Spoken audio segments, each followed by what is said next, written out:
Hello guys and welcome back to my Tech Tutorials, and in today's video I'm going to be going over how to fix Roblox voice chat not working, and let's get straight into it.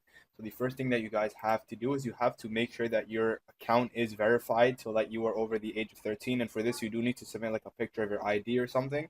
So that is something to keep in mind.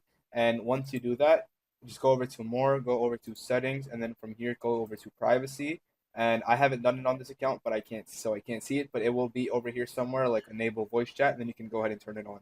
However, if it still does not work, make sure, like, go into a Discord call or something, make sure that your microphone is working, like in general, because if it's not working at all, then that might be an issue, and you can go ahead and fix that as well. So go into like Discord, for example, start a call, make sure your mic is working, or just test your mic, and if that is also good, then you should be good to go.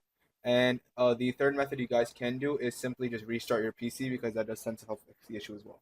And once you do all of these things, you guys should be good to go and you are all set.